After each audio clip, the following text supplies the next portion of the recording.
Salom, mening ismim Tod. Kanalimga xush kelibsiz. Bu tahlil seriyasi. Ushbu seriyadagi videolarda men turli xil suhbatlarni, bahslarni, podkastlarni, xullas internetdagi har xil videolarni tomosha qilaman va tahlil qilaman. Bugungi videoda men bir tomoshabinning iltimosiga binoan Xizr Abdulkarimning "O'kinmang, ateist emassiz" degan videosini tomosha qilaman va o'rnida tahlil qilaman. Oldindan aytib o'tishim kerak, men bu videoni hali ko'rganim yo'q. Shu sababli mening reaksiyam tabiiy bo'ladi. Ya'ni gaplarim chalkash bo'lishi mumkin, boshqa tilga o'tib ketishim mumkin, duduqlanishim mumkin va hokazolar. Va yana bitta narsani disclaimer sifatida aytib o'tishim kerak. Tushunishimcha, mana shu tomoshabin aynan shu videoni tahlil qilishimni so'raganiga sabab bu muallif Xizr Abdulkarim ateistlarni yomonlaydi va men endi ateist sifatida o'z pozitsiyamni himoya qilishimga to'g'ri keladi va odatda bu men dinga hujum qilishim bilan yakunlanadi.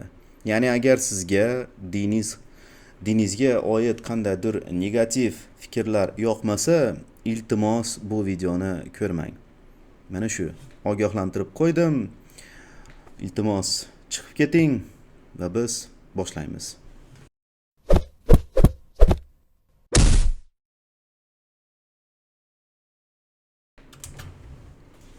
Assalomu alaykum.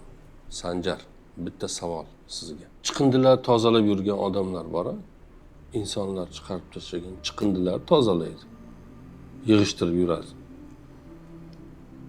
Bozorlarda insonlarni to'zitib rasvo qilib ketgan joylarini tozalab chiroyli qilib yuradigan, shaharlarni obodonlashtirib yuradigan odamlar bor-a? JKX ishchilari yoki qo'pol qilib aytganda ko'cha tozalovchilari. Hatto aytaman, bilmadim, biz jirkanadigan, tortinadigan joylarda tozalab yuradigan odamlar bor, hojatxonalarda. Nega qiladi ular shu ishni? Boshqa ilojisi yo'qligidan, Tirikchilikda. Tirikchilikda boshqa yo'llari ham bor-da. Hech o'ylab ko'rasiz, nega qiladi? Masalan, siz juda majbur bo'lsangiz shu ishni qilasizmi? ha, agar boshqa yo'li yo'q bo'lsa, qilaman. Qilasiz, qilsam kerak. Nega qilasiz?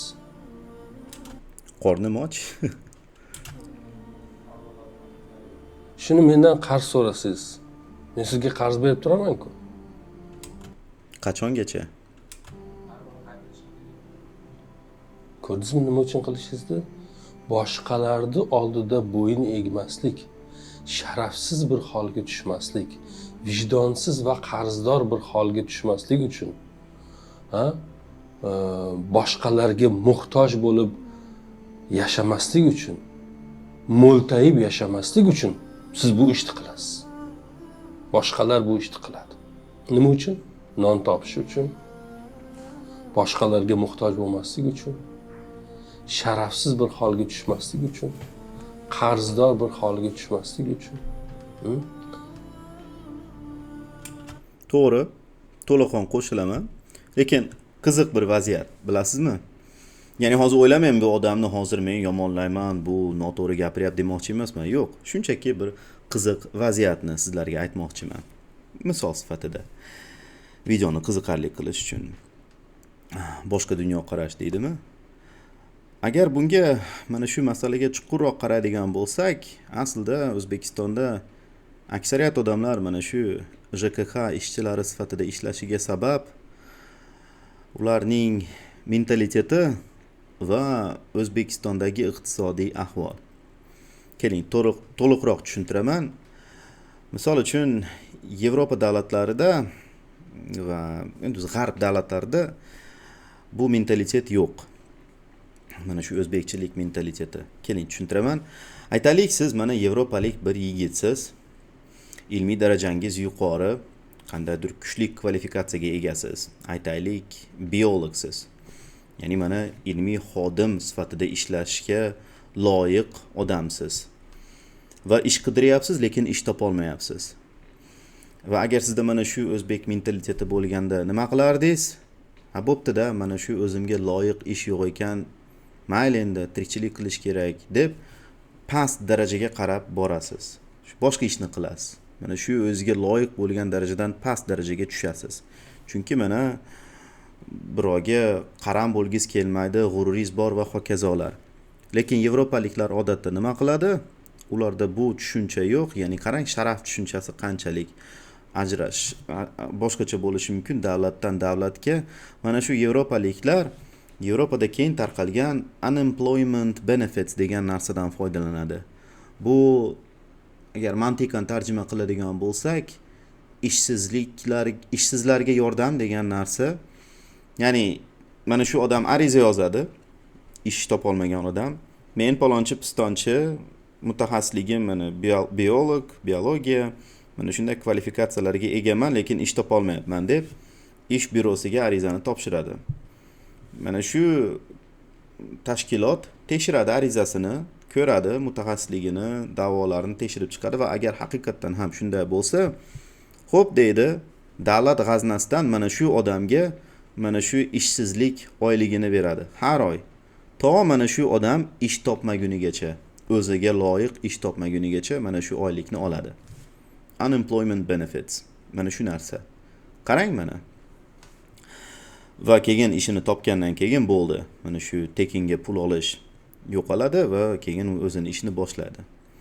Shu joyda mana ko'pchilik odamlar, mana shu o'zbekcha mentalitetga ega bo'lganlar Angliyada bor baribir.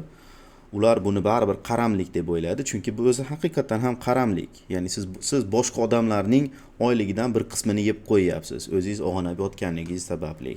Chunki bilsangiz kerak, davlat g'aznasi odamlarning maoshidan kelib chiqadi, nalogidan, solig'idan, to'g'rimi?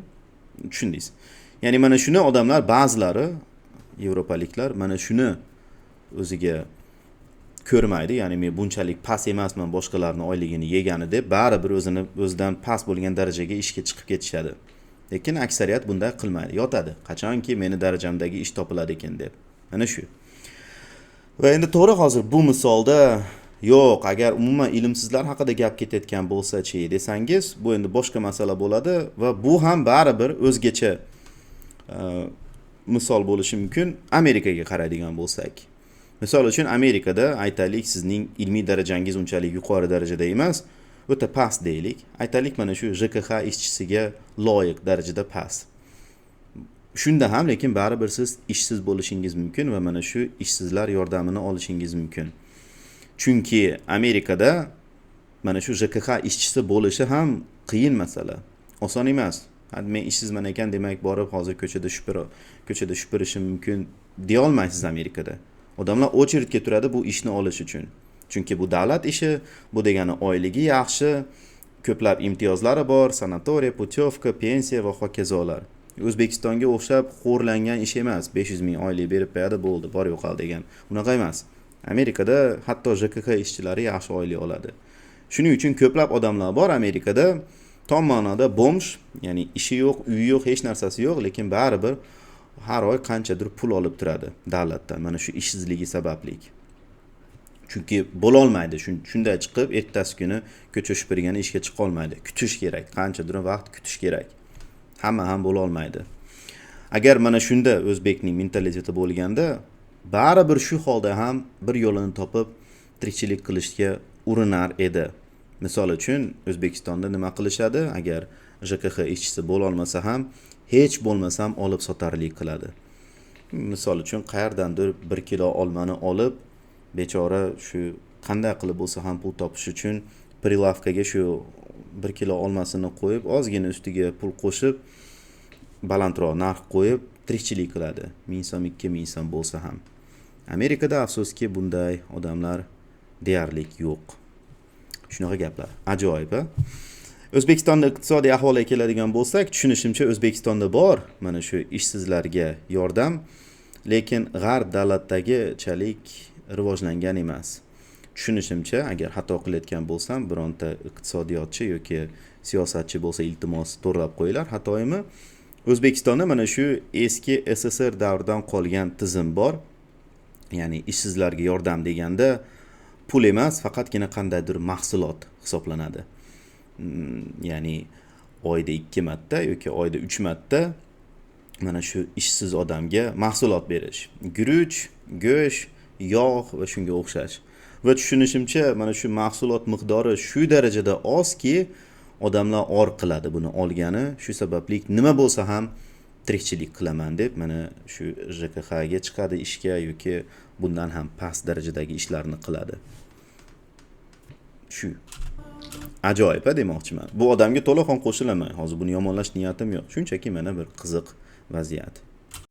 Mo'ltayib birovga qo'l cho'zib yashamaslik uchun insonlar boshqa bir insonlar jirkanadigan va nafratlanadigan ishlarni qilishadi.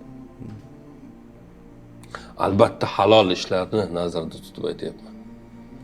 Harom ishlarni qilayotganlar, men mana shuning uchun buni qilyapman deb bahona qilish uchun aytmayapman.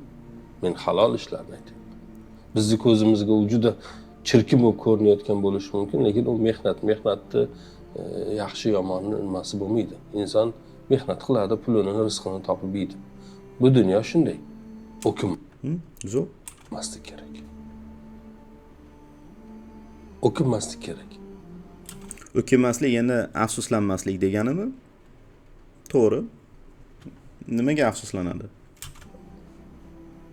Hayot insonni baribir yaxshi bir nuqtaga olib keladi. Men bunga ishonaman. Agar kimdir meni olib kelmadi deb aytayotgan bo'lsa, bir joylarda yanglish bir ishlar bilan band bo'lgan bo'lishi mumkin. Noto'g'ri qadamlar tashlagan bo'lishi mumkin. Doktor Oyis Qorniyni O'kinma degan bir kitobi bor.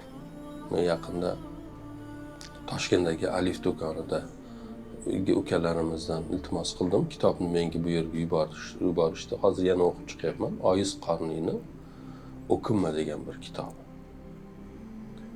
O'sha kitobni o'qishlarini tavsiya qilaman. Bu kimdir aytishi mumkin, bu kitoblar boyagi nima deydi? Ovutish uchun insonni boshqa deyish uchundir. Biz unutmasligimiz kerak. Biz ovunmasak nima bo'ladi? Depressiya. Masalan, ovunmay yashasak nima bo'ladi? O'kinib yashasak nima bo'ladi? Bu kitob aytadi, o'kinma deyapti, to'g'rimi? Hech bir shaklda o'kinma. Bu hayotda mana bu narsalarda mana bunday seni qadamlaring mana bunday bo'lishi kerak deyapti. O'kinma deyapti. Bir xil aytadi, bu kitoblar odamlarni aldaydi, xotir nima qilish uchun. Tamam, o'kinib yashasin. Bor shunday odamlar. Keling mana shu vaziyatga ham. Hozir men qarshi chiqmoqchi emasman, shunchaki yana bir qiziq vaziyat. Kitobxonlar bo'lsa kerak. Mana shunday kitoblarning alohida bir yo'nalishi bor. Ya'ni o'zi kitoblarda har xil janrlar bor, yo'nalish deylik, janr. Misol uchun ilmiy fantastika yoki fantasy, ya'ni shu o'ylab topilgan qandaydir dunyolar yoki romantika, tushundingiz, romantika, boyevik, detektiv va hokazolar ko'plab yo'nalishlari bor. Rasmiy yo'nalishlar va bitta norasmiy yo'nalish bor. Shu ko'cha tilida norasmiy deyiladi. Endi inglizchalab feel good book. Ya'ni feel good degani tashvishlanmang yo'nalishi. Ya'ni mana shunday yo'nalishdagi kitoblar odatda mana shu hayot go'zal, tashvishlanmang yoki har xil qandaydir psixologiya haqida yoki mana shu oddiy misol tashvishlanmanglardan bitta misol, mana shu yo'nalish bo'yicha bitta misol bu Secret degan kitob. Ancha 10 ming deyman, 20 yil oldin mashhur bo'lgan shu Secret mavzusi yoshi biroz kattaroqlar biladi. Mana shu ham mana shu norasmiy feel good book nimasiga kiradi, janriga kiradi, tashvishlanmang janriga. Va aslida bu odam bor gapni aytdi. Ba'zi bir dunyo qarashga ega bo'lgan odamlar borki, falsafiy dunyo qarashga ega bo'lgan, mana shunday feel good booklarga, tashvishlanmang yo'nalishdagi kitoblarga qarshi ashaddiy dushmanlari desa ham bo'ladi. Va bu odamlar odatda rationalist, ya'ni ratsionalistlar va realistlar. Ratsionalistlar, agar bilmasangiz kimlar, ular deyarli butun dunyo qarashini dalilga asoslashni xohlashadi. Ya'ni dalilga asoslash kerak deydi. Har qanday qilmishingizni, har qanday ishingizni dalilga asoslash kerak deydi va ularning asosiy e'tirozi bu kitoblarda nima uchun ular shu ashaddiy dushmani? Ular aytadi, "Havob shunday deyapsan ekan, qani daliling? Mana sen kitobingda aytyapsan, tashvishlanmang, shunday tabassum bilan hayotni kutib oling deyapsan, qani dalil? Qayerda daliling bor? Mana shunday qilsa, mana shu tashvishlar yo'qolib ketadi yoki yaxshi bo'lib ketadi hammasi" degan. Qani dalil deydi. Sen quruq cho'pchak gapiryapsan. Shuning uchun kerak emas bunday kitoblar. Odamni miyasini zaharlaydi xolos deb mana shunday ashaddiy dushmanlik qiladi ratsionalistlar. Bundan tashqari realistlar bor. Realistlar ham odatda mana shunday kitoblarning ashaddiy dushmani, chunki realistlarni agar bilsangiz, ularning asosiy iddaosi mana shu hayotda bo'ladigan qilmishlar amaliy bo'lish kerak va tekshirish mumkin bo'lish kerak deydi. Ya'ni qisqa qilib aytganda, ularning mana shu kitob bilan eng katta muammosi shuki, mana sen shuncha gaplar gapiryapsan, bironta amaliy tavsiyang bormi deydi. Amaliy bironta keltira olasanmi? Mana men hozir JKH ishchisiman. Mana men 10 yil ichida menejer bo'lmoqchiman. Nima qilishim kerak? Aynan menga lo'nda qilib ayt, nima qilishim kerak 10 yil ichida menejer bo'lish uchun? Keltir menga amaliy mana shu tavsiya deydi. O'zingiz bilasiz, bunday kitoblar odatda sizga qandaydir amaliy tafsilotlar keltirmaydi, amaliy ma'lumot bermaydi. Shunchaki mana shunday chiroyli gaplar xolos, suv. Va shu sababli mana realistlar ham yomon ko'radi bunday kitoblarni va yo'qotib yuborish kerak bunday kitoblarni deydi. Ana shunday ideologik qarshi odamlar bunday kitoblarni dushmanlari. Ajoyib. U kitob bo'lmasin, u kitobdagi aytiladigan gaplar bo'lmasin, unday qarashlar bo'lmasin-da. Hech kim uni o'qimasin-da, o'qinib yashasin. Kimga foyda, kimga ziyon? Buni nima qiladiganlar ko'proq o'sha ateist ruhida bo'lganlar, ateistik nuqtai nazarda bo'lganlar bunday nimalarni aytishadi. Ateistlarning nima aloqasi bor bu yerda? Ateist bu dinsiz degani. Shu ateistda hech qanday tushunchalar yo'q bunaqa kitoblarga qarshi, bu yo'q. Mana men aytganimdek, ratsionalistlar va realistlar bunga qarshi bo'ladi xolos. Ateistlarning aloqasi yo'q. Ya'ni bu hozir shunchaki asossiz ayblov. Bunday kitoblarning borligiga qarshi chiqishadi yoki u yerdagi fikrlarga qarshi chiqishadi. Ularning nazdida hamma narsa sabablarga ko'radir. Sabablarni o'rtaga olib kelib qo'ygan narsalar haqida bosh qotirishni istashmaydi. Tushunmadim hozir nimaga endi ateistlarni nazdida dedimi? Ateistlarning nazdida hamma narsa sabablarga ko'ra. Ateistlarning nima aloqasi bor bu yerda? Bu haqiqat-ku. Mana shu sabablarni asos qilish bu ilmiyotda ham asos va falsafada ham asos. Misol uchun ilmiyotda sabablarga tayanish determinism, ya'ni Newtonian determinism. Bu qonun, bu fizika qonuni. Ilmiyot to'laqon mana shu qonunga asoslangan determinism. Fizik qonun. Va falsafada ham aslida bu sabablarga tayanish sababiyot qonuni yoki law of causality inglizchalab, har qanday faylasuf buni biladi. Vaholanki deyarli har bir dindor butun vujudi bilan mana shu sababiyot qonuniga tayanadi o'zini shu xudosini himoyalash uchun. Ya'ni endi har bir dindor demay, theologian, nima bo'ladi theologian? Ilohiyshünoslar, ilohiyotshunoslar. Ya'ni mana shu falsafaning falsafada dinni o'rganuvchi yo'nalish, falsafaning mana shu diniy yo'nalishi teologiya deb ataladi yoki mana shu ilohiyotshunoslar jon chiqishga mana shu sababiyot qonunni qo'llashadi. Oddiy misol, eng birinchi faylasuflardan biri Aristotel, the prime mover, ya'ni eng birinchi harakatlantiruvchi argumenti, ya'ni mana shu g'oyasi, falsafiy g'oyasi eng birinchi. Bundan tashqari Thomas Aquinas, bu ham bir o'ta kuchli faylasuf va u five ways, ya'ni 5 ta yo'l mana shu g'oyasi bilan aynan mana shu sababiyot qonuniga asoslangan. Bundan tashqari Al-G'azali kalam kosmologik argumenti bilan aynan mana shu sababiyot qonuniga to'laqon asoslagan argumentini.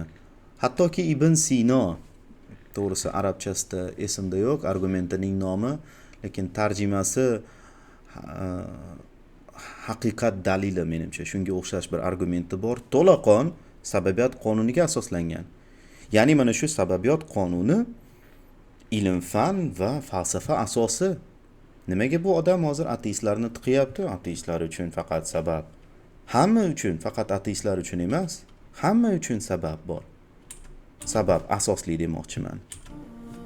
Sabab nima masalan? Men nimadan tashkil topganman? Siz nimadan tashkil topgansiz? Materiya va energiyadan. Moddalardan, elementlardan tashkil topganmiz, to'g'rimi? Masalan deylik, Biroz nimaroq fikrlari. Chuqur emas, chuqurda teskarisi nima bo'lardi? Sayoz. Biroz sayoz bu odamning fikrlari. 60% deylik kislorod, karbon, ya'ni boshqa bir 6 ta elementdan tashkil topganmiz bir inson.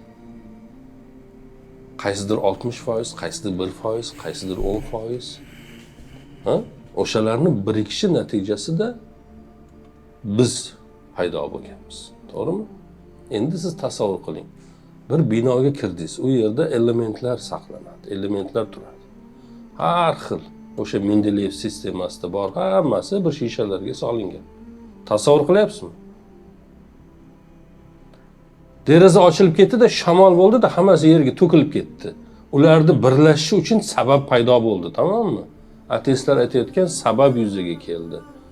Lekin ularni unisidan uncha, bunisidan buncha, bunisidan buncha qo'shadigan kim qo'shadi? Qanday bo'ladi?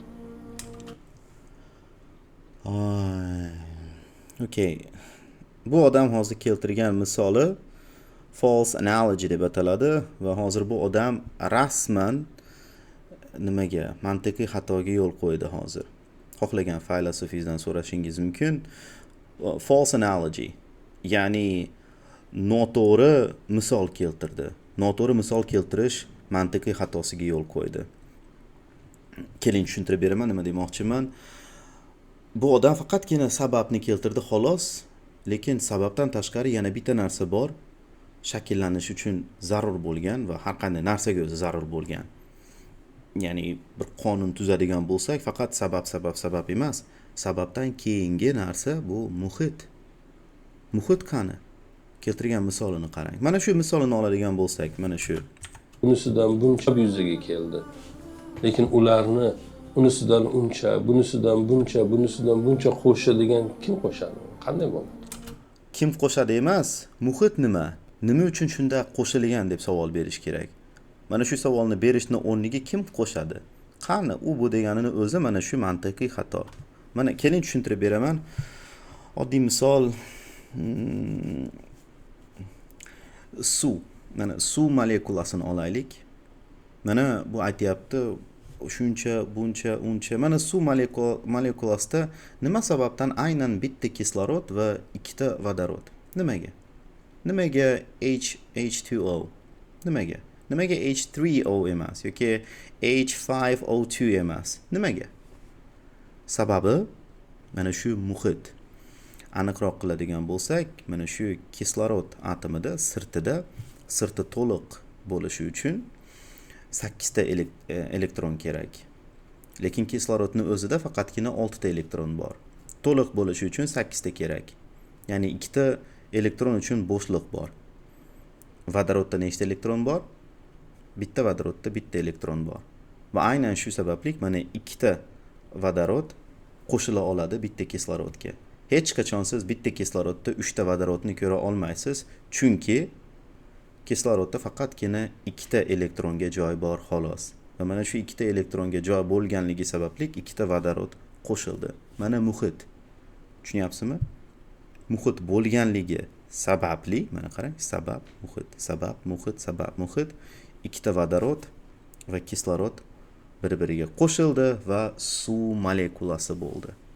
Xuddi shuni singari mana shu misolida aytadigan bo'lsak, mana shu aytdik-ku, elementlar deyapti. Mana faqat yerga tushib ketsa bo'lmaydi agar muhit bo'lmasa. Muhit bo'lsa, keraklik mana shu muhit va sababga asoslangan molekulalar paydo bo'ladi, birlashishadi. Shu mana shu muhitni sekingina unutib qo'yganligi sababli bu odam keltirgan misoli false analogy, mantiqiy xatosi hisoblanadi. Shu.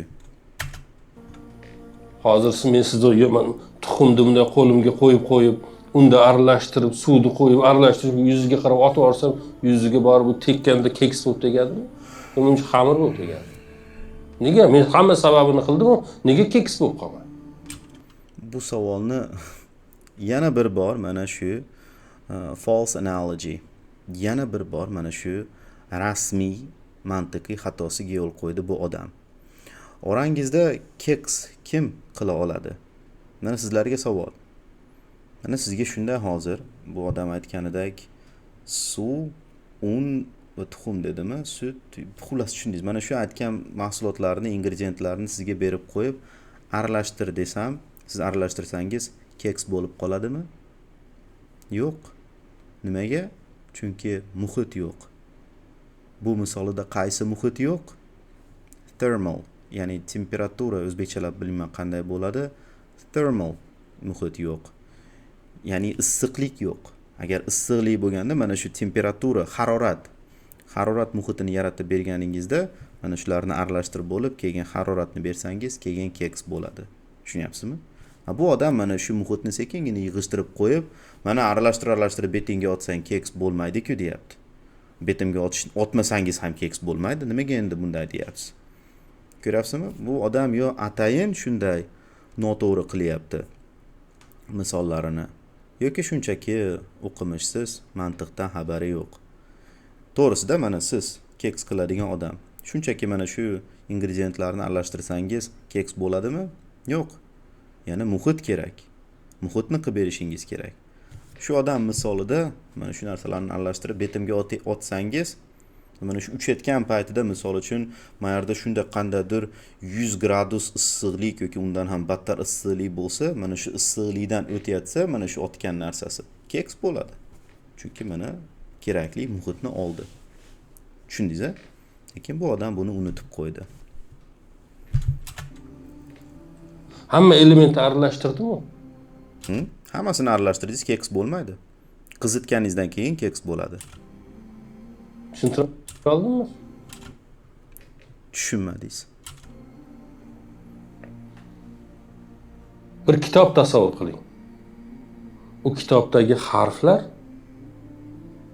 Mendeleyev davriy sistemasidagi elementlar, harflar. Ular birlashadi, so'z paydo bo'ladi. So'zlar birlashadi, nima paydo bo'ladi? Gap paydo bo'ladi. Gaplar birlashadi, jumla. Jumlalar, satrlar, betlar va kitob paydo bo'ladi. Endi men u yerdagi o'sha harflarni hammasini bir joyga yig'ib qo'ysam 1000 yil u kitob yoziladimi, paydo bo'ladimi o'zidan o'zi? Nega paydo bo'lmaydi? Paydo bo'lish uchun nima kerak? Ma'no kerak. Ma'no bo'lish kerak. Ana o'sha ma'no bo'lishi bilan u yerda kitob paydo bo'ladi. Bo'lmasa million yil yotaveradi. Bir qalam tasavvur qiling. Bir siyoh tasavvur qiling, bir qog'oz tasavvur qiling. Uchovini bir joyga olib qo'ydim, sababini qildim. U yerda bir kitob yoziladimi? Yana xuddi shu, lekin bu safar yana bitta qo'shimcha mantiqiy xatoga yo'l qo'ydi.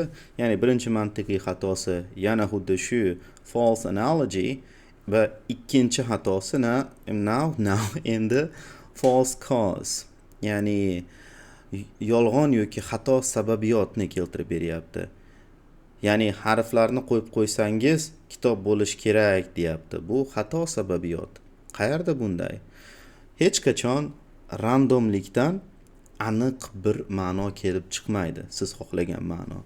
Randomlikdan faqat randomlik kelib chiqishi mumkin. O'zbekchalab bilmayman random nima? Mana shu harflarni mana shunday olib turib, shunday yerga tashlasangiz, aniq bir qandaydir kitob yozilib qo'ymaydi, yo'q. Mana shuncha harflarni yerga olib tashlasangiz, xuddi shunday xaotichni, ya'ni shu randomni yerga to'kiladi. Tushunyapsiz? Mana shu. Keyin siz bundan mana shu to'kilgandan keyin o'zingiz birma-bir bitta tanlab bundan ma'no qilishingiz mumkin. Lekin hech qachon mana shu harflarni olib turib yerga tashlasangiz, bang'atda bitta ma'noli kitob chiqib qolmaydi.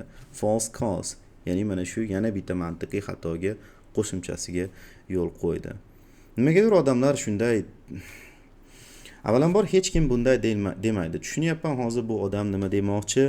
Aytmoqchiki, mana biz shunday bang'itib yo'q joydan paydo bo'lib qoldik million yillarda. Yo'q, hech kim bunday demaydi.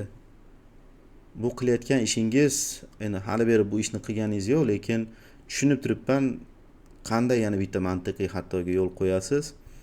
Strawman, lekin umid qilamanki bo'lmaydi. Davom etamiz. Xullas, yana bitta misoli xato. Uni bir yozadigan, yozuvchisi bo'lish kerakmi? Qanchalik zaif fikrlash. Hamma sabab boyagi timsohlar suvda yurgan, keyin bir kun qirg'oqqa kelib qolgan, bir harakat qilgan chiqa olmagan, 2 harakat qilgan chiqa olmagan, 100 yil harakat qilgan chiqa olmagan, 1000 yil harakat qilgan chiqa olmagan, keyin bir kun qo'li taq etib qo'li paydo bo'lgan u yurib chiqib ketib qolgan. Bo'lishi mumkinmi? Yo'q, bo'lishi mumkin emas. Chunki siz keltirgan mana bunisida ham mana shu siz keltirgan misolda ikkita yana mantiqiy xatoga yo'l qo'ydingiz. Bu odamga qarab, menimcha mantiqiy xatolar ensiklopediyasini yozsa bo'ladi. Bu keltirgan misolida ikkita mantiqiy xato. Birinchisi oversimplification fallacy, ya'ni o'ta dahshatli ravishda ilmiy iddaoni soddalashtirish. Ya'ni shu mana tushuntiribsiz. Qiyin narsani sodda qilib ko'rsatib, o'ta sodda qilib, mantig'ini yo'qotish darajasida sodda qilib ko'rsatish. Mana bitta xato. Ikkinchisi mana men aytgan strawman fallacy. The strawman fallacy degani somon odam bo'ladi o'zbekchalab. Qayerdan kelib chiqadi bu nomi? Aytaylik, mana siz jangchisiz va o'zingizni qanchalik kuchli jangchi ekanligingizni ko'rsatish uchun bir nima yasaysiz. Oldingizda maneken yasaysiz. Boksyorda nimasi uradigani mishoga bo'ladi-ku. Lekin o'zingizni kuchli qilib ko'rsatish uchun kuchlik mana shu grusha yasashni o'rniga somon qildingiz. Shuni somonni terib qo'ydingiz va keyin bu somonni uryapsiz. Har urganingizda somon sinib ketyapti. Va shu bilan keyin siz o'zingizni ko'rsatyapsiz. Qara qanchalik kuchliman deb. Vaholanki o'zingiz mana shunday zaif grushani mana shu nimani yaratdingiz, odamchani. Xuddi shuni singari bu odam atayin o'zi uchun qulay qilib, zaif qilib ko'rsatyapti evolyutsiyani va keyin qara qanaqa kulgili. Chunki siz atayin kulgili qilib ko'rsatdingiz. Evolyutsiyadan baloni ham bilmasangiz, bu degani evolyutsiya qandaydir kulgili degani emas. Yo'q. Siz mana shu misolingizga keladigan bo'lsak, timsoh kelib 1 marta chiqib ko'rdi, 2 marta chiqib ko'rdi, 10 marta, 100 marta, 1000 marta. Nima degani bu? Yana bir marta eshitaylik. Paydo bo'lgan u, harakat qilgan, bir harakat qilgan chiqa olmagan, 2 harakat qilgan chiqa olmagan, 100 yil harakat qilgan chiqa olmagan, 1000 yil harakat qilgan chiqa olmagan, keyin bir kun qo'li taq etib qo'li paydo bo'lgan u yurib chiqib ketib qolgan. Bo'lishi mumkinmi? Qarang, qanchalik achinarli. Avvalambor bitta timsoh 1 marta harakat qilgan, 2 marta harakat qilgan, 1000 marta harakat qilgan deyapsiz. Mana shuni o'zi kulgilik. Hech qachon evolyutsiya bitta hayvon harakatidan ertasi kuni paqqatib nimasi qo'li chiqib qolgan demaydi. Tushunishingiz biroz zaifroq ekan, keling sizga mana shu zaif odamlar tushunadigan qilib mana siz keltirgan misolingizga keltiraman. Hattoki bugungi kunda mana shunday baliqlar bor. Ularning nomi mud skipper menimcha. Aniq esimda yo'q, ekranda qoldiraman. Mud skipper. Ba'zi bir odamlar hazillashib aytishadi, evolyutsiyani o'rtasida qolib ketgan baliq deb. Sababi mana shu baliqlarda ko'zi kipriklarga ega endi. Soxta kipriklar, nima demoqchiman? Ko'zini yuma oladi shu baliq. yuma oladi deganim nimasi? Bilsangiz baliqlar suvda ko'zini yumish hojati yo'q, chunki ko'zni yumishdan maqsad ko'zni namlash. Itimni jahli chiqyapti. Вот. Xullas biz ko'zlarimizni yumishimizdan maqsad ko'zimizni namlikni saqlash. Ya'ni quriganda yumamiz, shu bilan ko'zimiz namlanadi. Baliqlarda bu narsa keragi yo'q, chunki ular hamisha suvda, ko'zi qurimaydi. Lekin mana shu baliqda, mud skipper balig'ida ko'z yumish ehtiyoji bor, chunki ushbu baliq quruqlikka chiqa oladi. Va quruqlikka chiqa olishiga yana bir sabab uning baquvvat, o'ta kuchlik mana shu oldi qanotlari bor. Qanotni bilmayman o'zbekchalab qanday bo'ladi. Fangs, tushundingiz? Mana shunday baquvvat. Rasmida qo'yaman, keyin o'zingizlar ko'rasizlar. Hozir o'sha ko'rayotgan bo'lsanglar kerak, montaj paytida qo'yaman. Вот. Va endi evolyutsiya buni qanday tushuntiradi? Qarang. Aytmoqchiman, mana shu baliq evolyutsiya o'rtasida. Keyinchalik mana shu baliq keyinchalik to'laqon qo'lga va to'laqon ko'zga ega bo'ladi. Qanday? Evolyutsiya buni qanday tushuntiradi? Tasavvur qiling, katta bir hovuz bor. Katta bir hovuzda borini 1000 ta, 10 mingta baliq bor deylik, 10 mingta baliq. Va mana shu hovuzning ichida katta raqobatchilik bor. Ovqatga va hokazolarga tirik qolish uchun raqobatchilik bor. Va mana shu hovuzning ichida o'sha ovqat kam bo'lyapti, raqobatchilik katta. Mana shu 10 mingta baliqlarning ichidan ba'zilarida shunchaki mana shu genetik o'zgarishlar sababli mana shu qanotlari biroz baquvvatroq. Tushundingizmi? Baquvvat qanotlari bor. Mana shu baquvvat qanotlari biroz baquvvat, o'ta emas, boshqalarga nisbatan ozgina baquvvatroq. Mana shu sifati sababli mana shu baliq nima qilib ko'radi? Harakat qilib ko'radi, hovuzdan biroz tashqarida bo'lgan ovqatni olib ko'rishga. Qarasa, mana suv hovuzida shu tashqarisida qo'ng'izmi, shu qandaydir mevami, tushundingiz, qandaydir ovqat bor. Mana shuni yeb ko'rishga harakat qiladi. Qo'llari bilan sekin-sekin chiqib, yedi, qaytdi. Boshqalarni qurbi yetmayapti, kuchi yetmayapti, chunki ularda bunday kuchli qanotchalari yo'q boshqa baliqlarni. Natijada nima bo'ladi? Mana shu ozgina qirg'oqqa chiqib ovqatlanishga imkoniyatiga ega bo'lgan baliq boshqalarga nisbatan raqobatda nima bo'ladi? Yuqoriroq bo'ladi. Va shu bilan tirik qolish ehtimolligi nima bo'ladi? Yuqoriroq bo'ladi. Va shu bilan juftlashish ehtimolligi nima bo'ladi? Yuqoriroq bo'ladi. Va shu bilan farzand qoldirish, avlod qoldirish ehtimolligi nima bo'ladi? Yuqoriroq bo'ladi. Va endi tasavvur qiling, xuddi mana shu ssenariy bo'yicha mana shu biroz baquvvatroq qo'llariga ega bo'lgan, qanotlariga ega bo'lgan baliq nima qoldirdi? Avlod qoldirdi.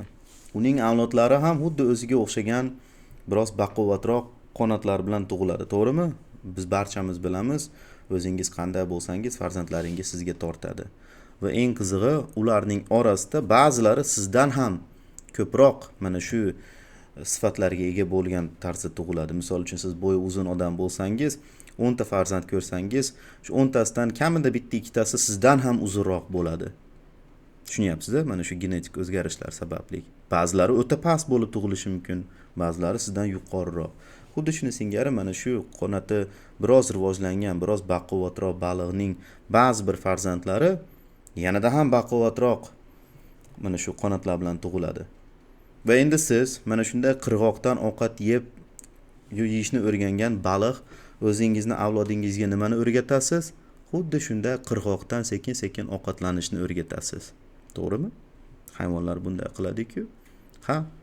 Sizning avlodingiz ham xuddi shunday sekin-sekin qirg'oqdan ovqatlanadi va shu bilan boshqa baliqlarga nisbatan nima bo'ladi? Raqobatchilikda yuqoriroq bo'ladi. Mana shu davom etadi. Oxiri nima bo'ladi? Hovuzdagi mana shu baquvvatroq qo'lga ega bo'lmagan baliqlar barchasi qirilib ketadi, chunki siz kuchliroqsiz. Va oxiri mana shu hovuzdagi barcha baliqlar sizning avlodingiz bo'ladi, chunki zaiflari o'lib ketdi. Kuchlilari qolib ketdi, tirik bo'lib mana shu qirg'oqdan. Va endi aytganimdek, farzandlaringiz borgan sari ko'proq rivojlanib, yanada ham baquvvatroq bo'lganligi sababli ming emas, million avloddan keyin oxir oqibat mana shu baliq darajasiga yetib boradi. Va yana million yillardan keyin sekin yanada ham rivojlanib oxiri boshqa hayvonlarga. Mana shu o'ta sodda qilib tushuntiradigan bo'lsak. Gap shundaki, evolyutsiya mana shu akamiz aytganidek paqqitib paydo bo'lib qolishga asoslanmagan. Yo'q. Million yillar davomida milliard avlodlar davomida bo'lgan jarayon deb ta'riflanadi evolyutsiya. Ishonasizmi, ishonmaysizmi, bu sizning ishingiz albatta. Hech kim majburlamaydi, lekin mana shunday strawman, ya'ni o'zingizga somondan raqib yasashga haqqingiz yo'q. Bu mantiqiy xato. Nima bo'lganmish? Vaqt o'tishi bilan davriy o'zgarish bo'lib, suvdan chiqib yurishni boshladi quruqlikda. Biz endi qachongacha maymun bo'lib yuramiz? Kim bir odam bo'laylik deb odam bo'lib ketadimi? Odam bo'lgan bo'lsa, odamzod necha yildan beri uchishni orzu qiladi. Nega uchib ketmayapti? Nega? Agar inson evolyutsiya sizni xohishingizga qarab bo'lmaydi. Oddiy misol, mana shu misolga qaytadigan bo'lsak, baliq o'zi xohlaganligi sababli qanotlari baquvvat bo'lib tug'ilgani yo'q. Uning ota-onasi baquvvatroq bo'lganligi sababli u mana shu baquvvat qanot bilan tug'ildi. Xuddi shuni singari odamlar. Siz qanotni xohlasangiz, farzandingiz qanot bilan tug'ilib qolmaydi. Yo'q. Qanaqa bu odam, hayronman. Agar bir eshak 10 qat eshak bo'lsa, eshak eng aqlsiz jonivor deb bilan 10 qat eshakdan ham aqlsiz bo'lsa va u odamga aylansa ham dunyo sabablarga ko'ra bo'lgan, bir yaratuvchisi yo'q. O'zi yaratilgan bu dunyo, o'zi bo'lgan hamma narsa degan gapga o'sha eshak ham ishonmaydi. 10 qat eshak bo'lib, keyin odam bo'lgan bo'lsa, o'sha ham qochib ketadi unaqa. Joyida turib. Qayerdan bilasiz? Eshak bilan gaplashib ko'rdingizmi? Eshitmaydi. Olim bo'lishi mumkin, fizik olim bo'lishi mumkin, ximik olim bo'lishi mumkin. Ya'ni o'sha professor, doktor, yana kimlardir bo'lishi mumkin, lekin eng oddiy haqiqatni anglamagani uchun biz uchun bir tushuniksiz qaysar haqiqatni tan olmayotgan, tan olsa ham oshkor qila olmayotgan kimdir-da u. Biz uchun shunday. Xo'sh, biz uchun siz kabi odamlar layman, ya'ni baloni ham bilmasdan og'anab o'tirib olib, senlar bilmaysanlar-da deydigan shu go'lsiz xullas. Qarang, millionlab olimlar butun umrini ilm fanga bag'ishlab, mana shu hammaga muhim bo'lgan haqiqatni anglash maqsadida butun hayotini ilm fanga bag'ishlab, butun umri tadqiqotlar o'tkazib, o'qib, shu anglashga uringan odamlar xulosasi shu bo'lyaptiki, bugungi kungacha biz mana o'rganib kelayotgan narsalarimizda, bo'layotgan narsalarda sizlar keltirgan xudoga ehtiyoj yo'q. Mana shu xudosiz bemalol tushuntiryapmiz. Biz hali ko'p narsalarni bilmaymiz, lekin bilgan narsalarimizda xudoni ishini ko'rmayapmiz deb xulosa qilayotgan bir paytda, bunday olimlar millionlab shunday olimlar butun hayotini bag'ishlayotgan bir paytda, mana shu odam har ikkita gapida 3 ta mantiqiy xatoga yo'l qo'yadigan odam, ular haqiqatni bilmaydigan qaysarlar deb turibdi. Nima deyish kerak? Oddiy misol aytaman. Siz bir uyga keldingiz, bir qishloqqa keldingiz, hech kimni tanimaysiz. Tanigan, bilgan odamlaringiz yo'q. Uni yerdagilarda e'tiqodi qanaqa, ishonchi qanaqa, uni bilmaysiz, kayfiyatini bilmaysiz. O'sha yerga kelib qolsiz, o'zingizni qanday his qilasiz? Noqulaylik, to'g'rimi? Noqulaylik. Endi men sizga aytdim. Sanjarbek, keling. Bizning qishlog'imizga. Bizning qishlog'imiz falon joyda joylashgan, Surxondaryoning Denov tumanida joylashgan Oqlar degan bir qishloq bor. O'sha qishloqqa keling, men kutib o'tiraman sizni, dedim. Siz kelayotganda bir xavotir bilan kelasiz. Aniq bilasiz, boraman shu qishloqqa, Abdukarim aka bor, men sizni uyga olib kelaman, to'g'rimi? Ha, topganimni oldingizga qo'yaman, yediraman, ichiraman. Hech behuzur bo'lasizmi? Hech behuzur bo'lmaysiz. Nega? İchingizda bir ishonch bor, to'g'rimi? Biz ham xuddi bu dunyoda shundaymiz. Ay, nima deb o'ylaysiz? Ha, yana bitta mantiqiy xato. Uning nomi false equivalence. False equivalence. Ya'ni o'zbekchaga tarjima qiladigan bo'lsak, xato tenglashtirish. Xato tenglashtirish. Mana qisqa qilib tushuntiradigan bo'lsam, false equivalence degani ikkita bir xil bo'lmagan vaziyatni qara, ular ikkalasi bir xil deb keltirish. Mana shu vaziyatiga e'tibor beramiz. Ikkita vaziyat keltirdi. Birinchisida deyapti, siz umuman bilmaydigan odamning sizga umuman notanish bo'lgan, umuman hech narsani bilmaydigan qishloqqa bordingiz deyapti. Tanimaydigan, notanish va ko'rmagan qishlog'ingizga. Mana shuni bitta vaziyat deylik. Mana shu dedi. Va keyin ikkinchi vaziyatida men sizni mening qishlog'imga deb to'liq adreslarini beryapti va nimalar qilishligini aytib beryapti. Mana shu vaziyat deyapti. Ya'ni siz bilasiz kimligimni, bilasiz qayerga borishimizni, bilasiz nima qilishimizni. Mana shu sifatlarni bilmaysizga tenglashtirib, ana qaysi birida siz o'zingizni nima dedi? Huzur bo'lasizmi? Ha, topganimni oldingizga qo'yaman, yediraman, ichiraman. Hech behuzur bo'lasizmi? Qaysi birida behuzur bo'lasiz degandek keltiryapti. Tushunyapsizmi? Qanchalik zaif bo'lish kerak bu yerda shunday misol keltirgani. Va sabab nima deyapti? Qarang.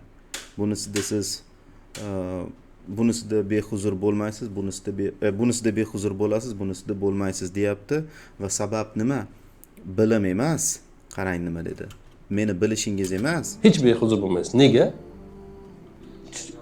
İchingizda bir ishonch bor, to'g'rimi? Biz ham ichingizda bir ishonch emas, siz meni bilasiz. Mana shu. Buni bilmaysiz, buni bilasiz. Ishonasiz emas, bilasiz. ham xuddi bu dunyoda shundaymiz. Alloh borligiga ishonganimiz uchun uni qo'ygan qonunlari, qoidalari, shartlari, sharoitlari, farzlari, sunnatlari borligi uchun, vojiblari borligi uchun biz uni qilayotganimiz uchun xotirjam bo'lamiz. Bu yana bitta mantiqiy xato. Yana o'sha false analogy mantiqiy xatosi.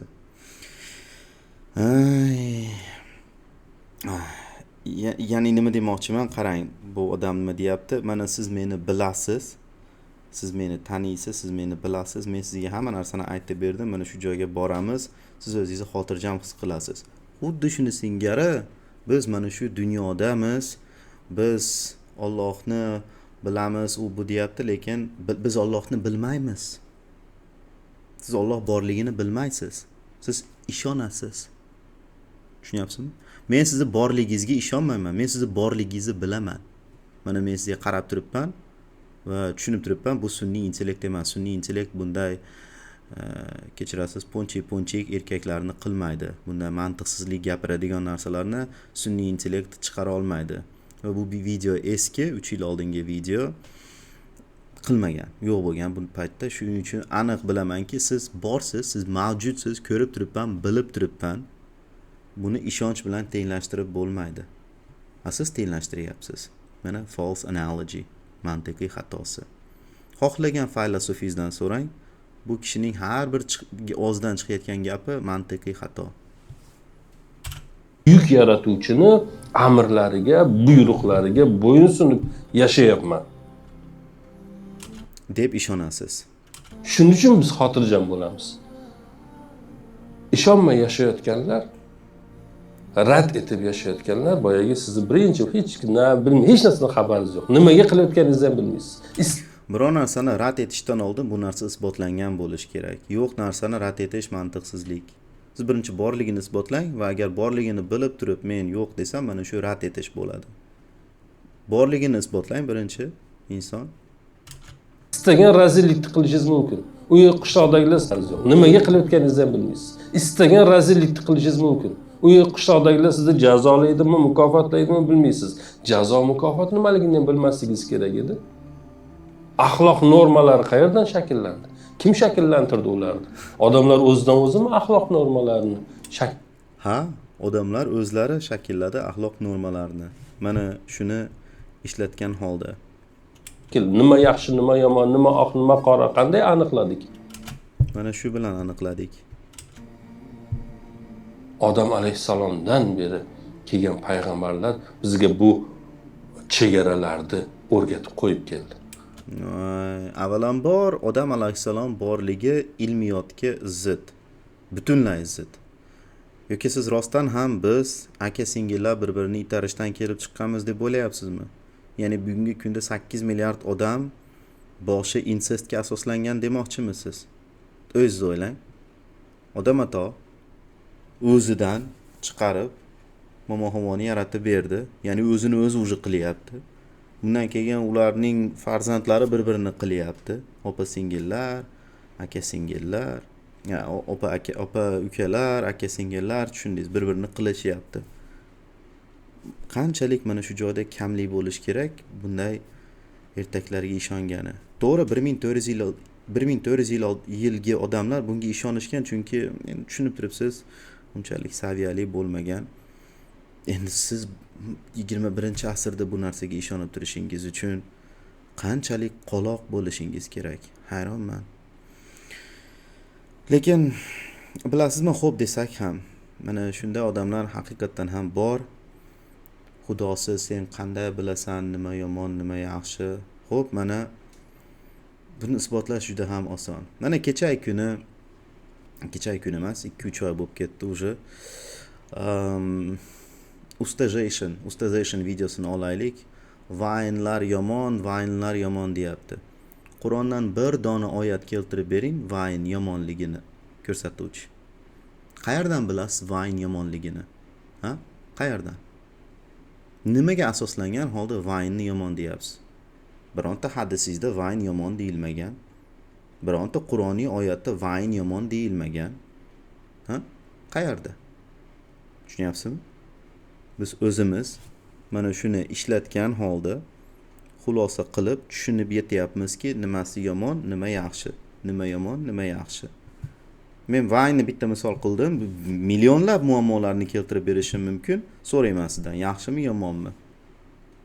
Va agar yomon desangiz, nimaga asoslanib yomon deyapsiz deyman. Va agar yo'q bu yomoni desangiz, qaysi oyatda, qaysi hadisda keltirilgan yomonligi? Keltirib beringchi deyman.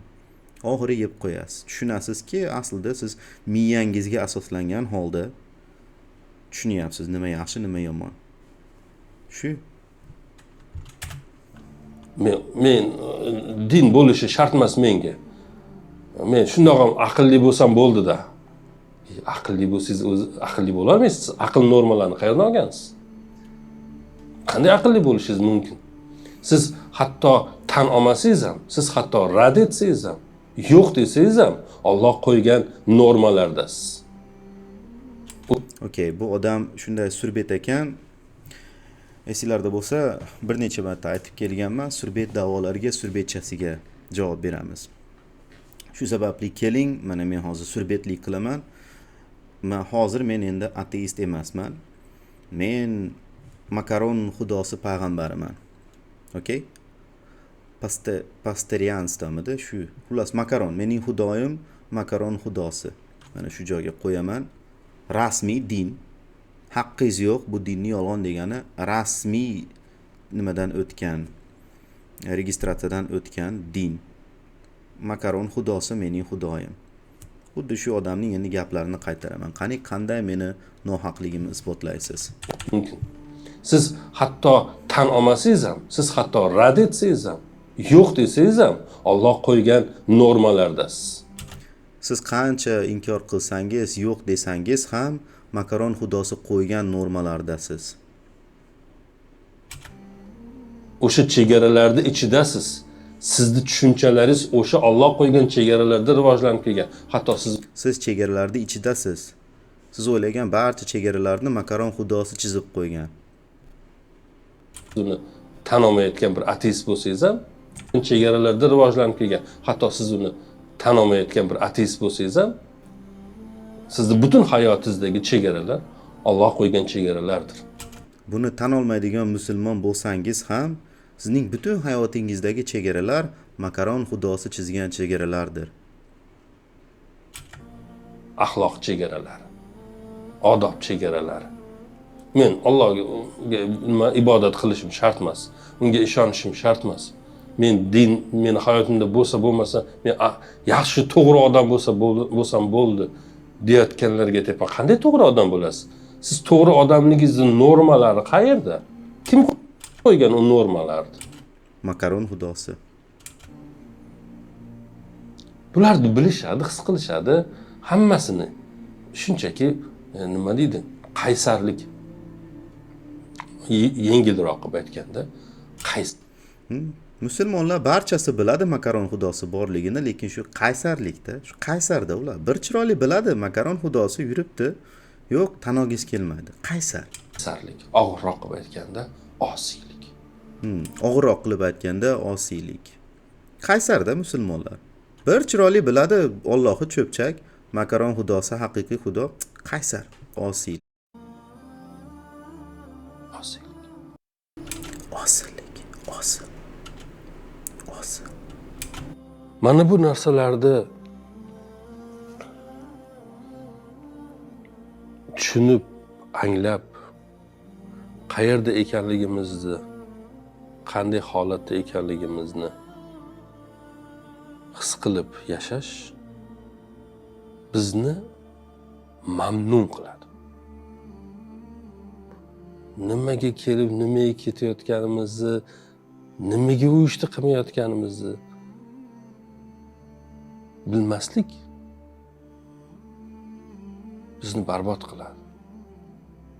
Sizni bu dunyodagi odamlarning nazdidagi eng yomon ishlarni, chirkin deb qiyin ishlarni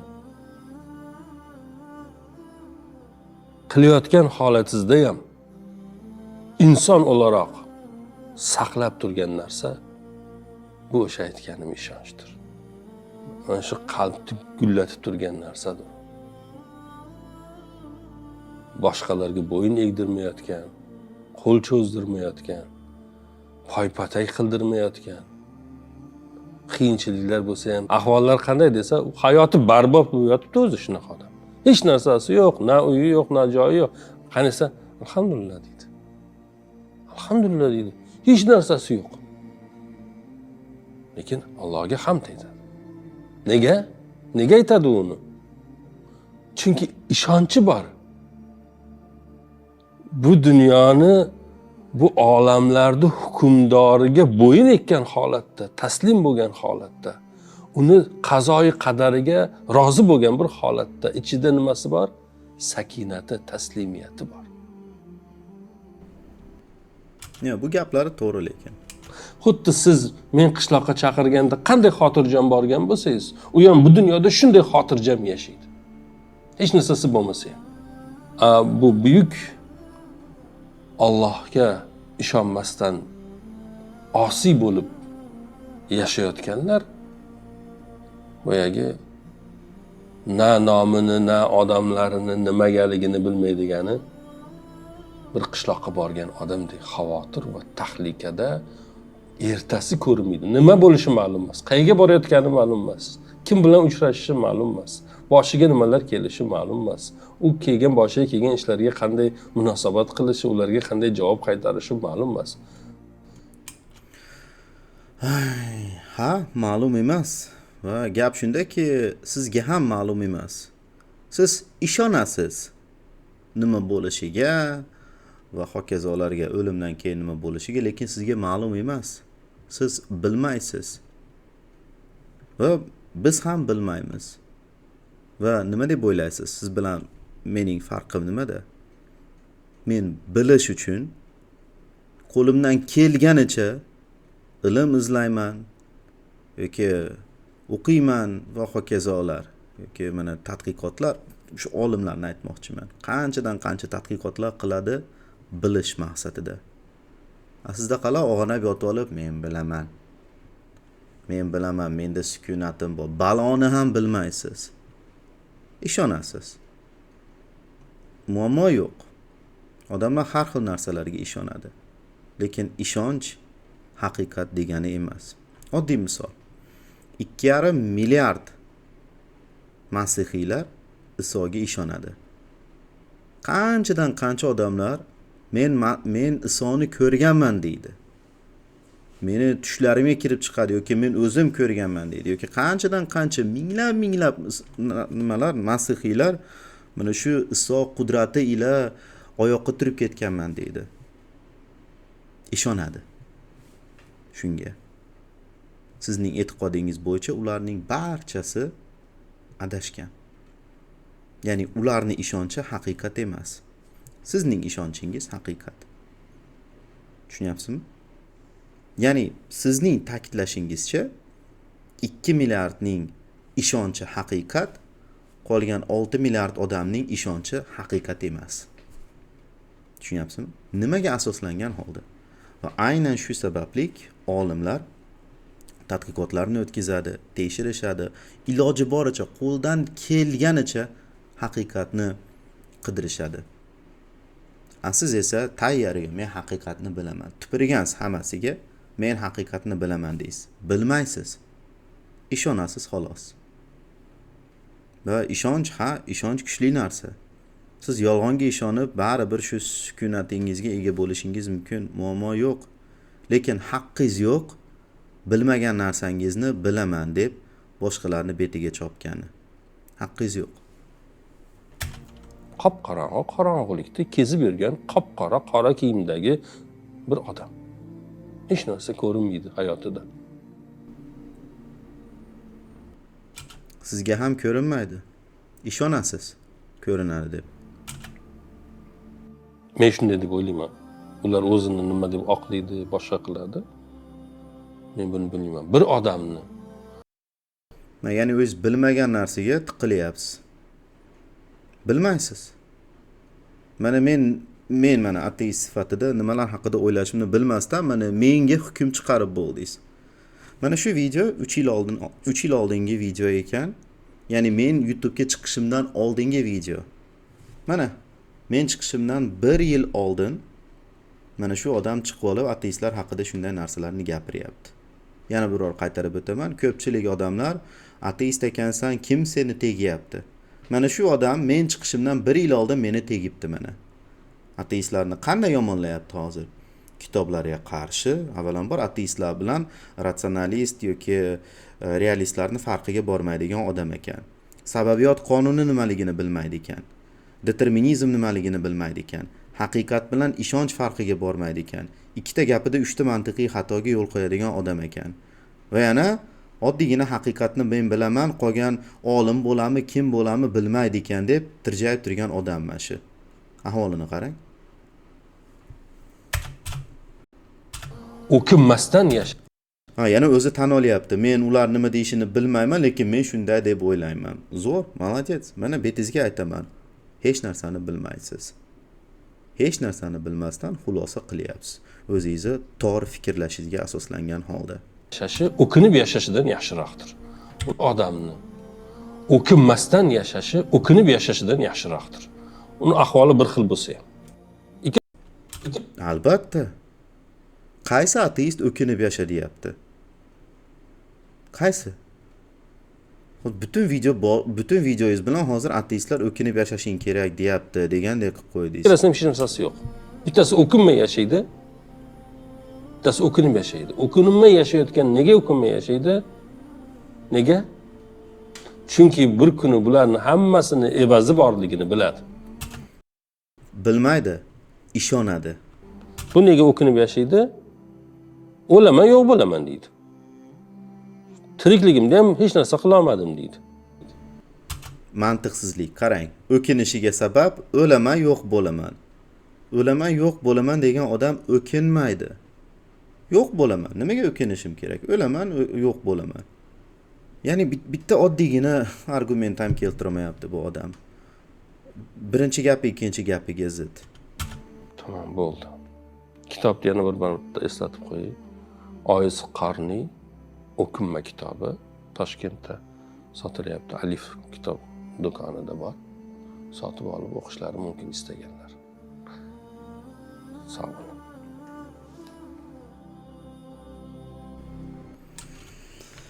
Tushunarli. Xullas, Abdukarim Mirzayev ekan ismi, tushunishimcha. Shumi endi ismi? Kim bo'lishidan qat'iy nazar bu odam, hozir mana shu yuqoridagi nimani ko'rib aytyapman. Bilmadim kimsiz, lekin iltimos boshqa ateistlarga video qilmang. Yaxshisi ateistlarni umuman og'ziga olmang. Hech narsani bilmaydigan odam ekansiz. Yo'q, agar men shunaqa biladigan odamman, uman, buman, gapimga javob bera olaman desangiz, keling, gaplashamiz. Ko'rinib turibdi, baloni ham bilmaydigan bir odam ekansiz. Jon deb suhbat qilaman siz bilan. Mana tinchgina shunday o'tirib suhbatlashamiz. Keling. Okay? Lekin bu videoyingiz sharmanda. Bemalol o'tirib olib, olim bo'ladimi, kim bo'ladimi, oddiy haqiqatni bilmaydigan qaysar. Qaysi bet bilan shuni ayt? Kimsiz siz? Bironta ilmiy ishingiz bormi? Bironta taqrizdan o'tgan bironta tezisingiz bormi? Ishonchim komilki, bunday da'volaringizdan yo'q. Ilmiyotga umuman yaqinlashmagan odamsiz siz. Bilmayman, o'z diplomingiz bormi o'zi? O'qiganmisiz? Agar haqiqatan ham hech bo'lmasa bakalavr diplomiga ega bo'lsangiz, universitetingizga yozish kerak. Qanday qilib sizga berishdi? Yo siz ham mana shu pul bilan bitirganlardanmisiz? Hoynahoy shu. Shunaqa gaplar. Ming bor uzr. Tomoshabinlar, biroz asabiylashdim. Bizda o'zi kechki soat necha bo'ldi? 2:34. Charchadim ancha. Shuning uchun asabiylashdim va hokazolar. Videoni shu joygacha ko'rganingiz uchun rahmat. Keyingi videolarda ko'rishguncha xayr. Tinch bo'ling.